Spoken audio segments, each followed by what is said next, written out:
Tonight is kind of a catalyst for me. I just received another message, and it's far worse than any of the others. My girlfriend died on the 7th of August, 2012. She was involved in a 3-car collision driving home from work when someone ran a red light. She passed away within minutes on the scene. We had been dating for 5 years at that point. She wasn't big on the idea of marriage. It felt archaic, she said. Gave her a weird vibe. But if she had been, I would have married her within 3 months of our relationship. She was vibrant. The kind of girl that would choose dare every time. She was happiest when camping, but a total technophile too. She always smelled like cinnamon. That being said, she wasn't perfect. She always said something along the lines of, "I've got so many flaws, and that's just a part of me." So, this is for M. The music she said she liked and the music she actually liked were very different. Her idea of affection was a side hug. She had really long toes, like a chimpanzee. I know that's all tangential, but I don't feel right discussing her without you having an idea of what she was like. Emily had been dead for approaching 13 months when she first messaged me. September 4th, 2013. This is when it began. I had left Emily's Facebook account active so I could send her the occasional message, post on her wall, go through her albums. It felt too final and too un-Emily to memorialize it. I share access with her mother, Susan, meaning her mother has her login and password and has spent a total of approximately 3 minutes on the website. After a little confusion, I assumed it was her. Hello. Who is this? It's really weird receiving messages from Emily's account. Okay, well, in the future, please send me messages from your own account, even if you want to discuss her page. Hello. Susan, you're on Emily's account. November 16th, 2013. Hello. Let's hit up trail this Sunday. Who the fuck is this? The wheels on the bus. Please, tell me who you are. I had received confirmation from Susan that she hadn't logged into Emily's account since the week of her death. Em knew a lot of people, so I instantly assumed that this was one of her more tech-savvy friends fucking with me in the worst possible way.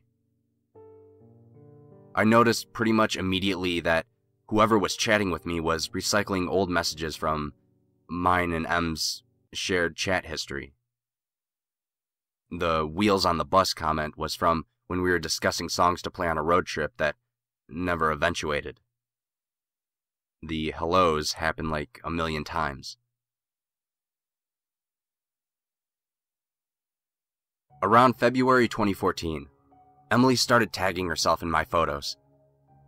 I would get notifications for them, but the tag would generally always be removed by the time I got to it.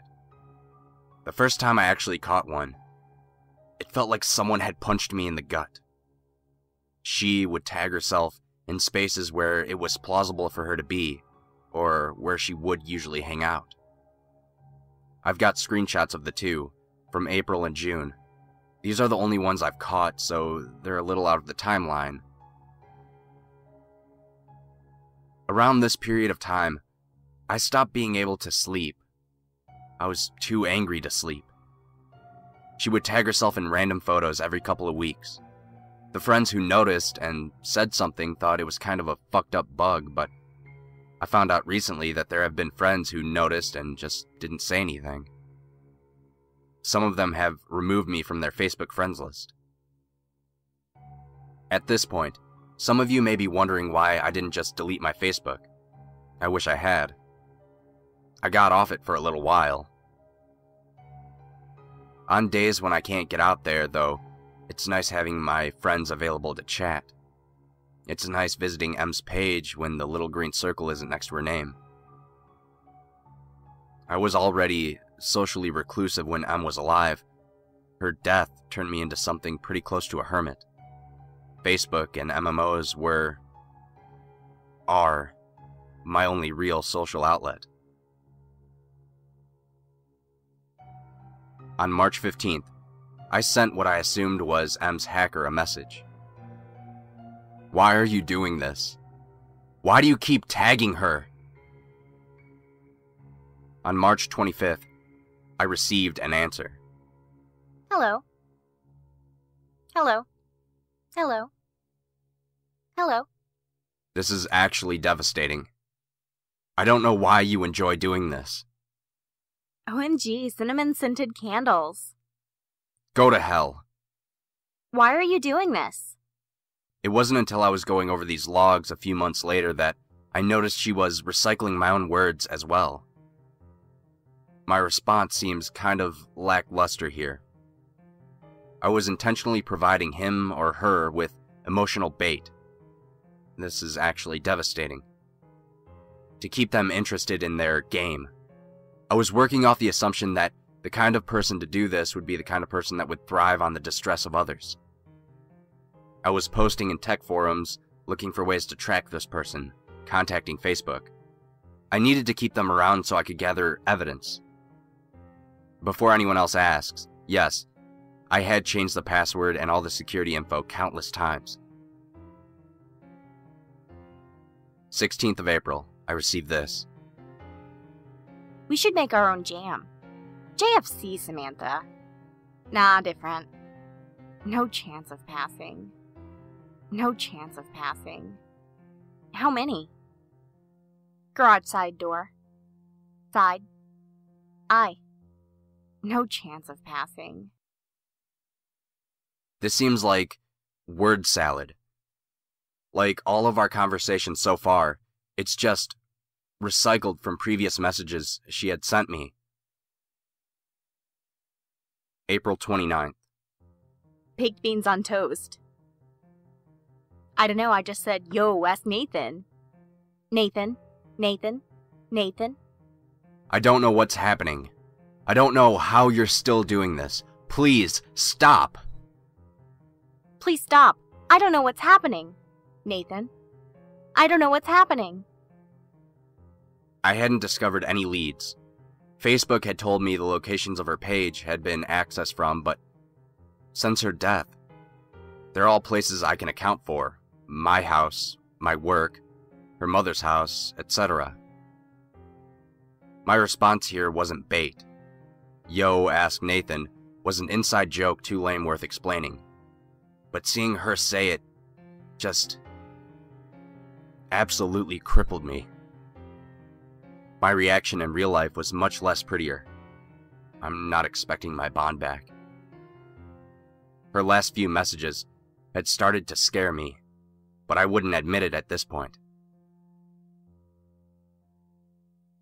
May 8th. I really don't have words for this.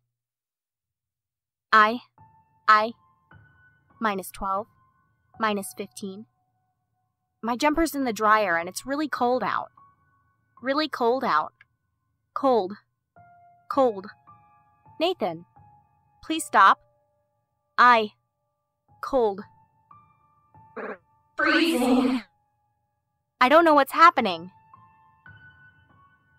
Freezing is the first original word she's made. This has given me nightmares that have only started to kick in recently.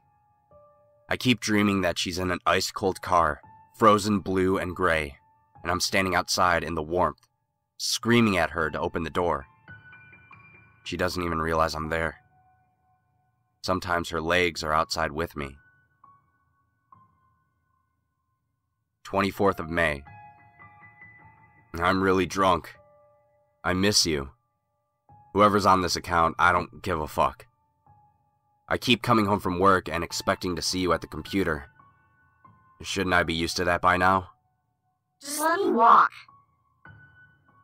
I wasn't actually drunk. She wasn't an affectionate girl, and it always embarrassed her to exchange I love yous, cuddle, talk about how much we meant to each other. She was more comfortable with it when I was boozed up. I got fake drunk a lot. Her reply is what prompted me to finally memorialize her page, thinking it might help curb this behavior. It might seem innocuous compared to her previous message. It's pasted from an old conversation where I was trying to convince her to let me drive her home from a friend's house. In the collision, the dashboard had crushed her. She was severed in a diagonal line from her right hip to midway down her left thigh. One of her legs was found tucked under the back seat. Going back in time, the 7th of August, 2012. These are logs from the day she died. Hey, you on your way home? Emily. When you see this message, please call me. Straight away. I called, and they said you left at 4. I'm starting to panic. I feel sick to my stomach. Please, please call me. Emily! Emily, answer your phone! She was usually home from work by 4:30. This, alongside a couple of voicemails, is the last time I talked to her under the assumption that she was alive. You'll see why I'm showing you these soon. This was yesterday, the 1st of July, 2014. Hey, you on your way home? Emily. When you see this, message me. Please call me. Straight away. Please stop. I rang, and they said you left at 5.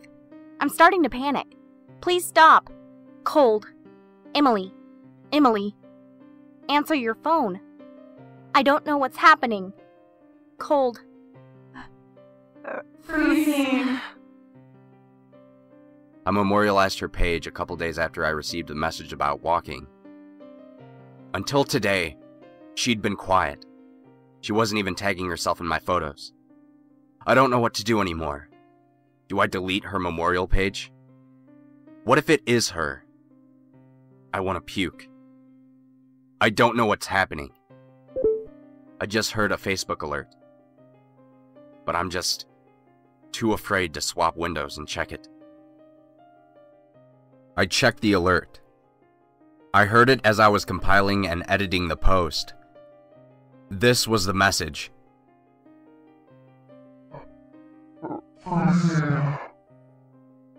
That's my door. That's my computer. It's taken from outside. I got the message 3 hours ago, but didn't check it until now. Help!